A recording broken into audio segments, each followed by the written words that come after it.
Chegou a semifinal do Campeonato Metropolitano de Futsal. No Parque do Japão, jogando as equipes da FMM Central Injeções. 2 minutos, primeiro tempo. Cleitinho abriu o placar a FMM 1-0. 6 minutos, Cabeção empata o jogo 1-1. Aos 8, outra vez Cleitinho bate forte, vira. Está recuperado. 2-1 FMM.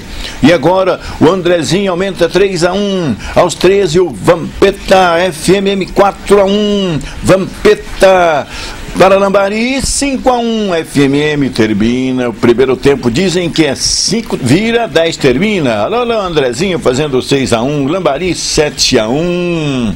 Nossa, o Andrezinho outra vez 8-1. Deva, este fez um golaço, parabéns para o Deva, faz 9-1.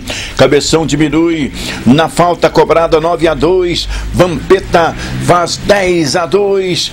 Outra vez Vampeta, 11-2. Você foi bem, Deva. Você está jogando demais, muito mais do que o Vampeta, né? Foi, graças a Deus. Aí estamos na final agora aí. Pegar o time que vem aí pra frente aí. Quero mandar esse gol pro Genildo lá, né? E um abraço pra Jéssica, eu amo muito ela aí. Você joga mais do que o Vampeta, né? Ele tá aí agora, né? É bom. Agora é bom, né? E agora nós estamos aí, nós 3 aí. É bom. Com certeza, né? Estou lá já há 7 anos e graças a Deus tive a oportunidade de jogar pela seleção italiana. Estou honrando a camisa da Itália, né? Eu dou continuidade ao meu trabalho todo ano. Espero continuar muito tempo ainda, né? Jogar um Mundial, que vai ter um Mundial ano que vem na Tailândia. Espero estar convocado, né?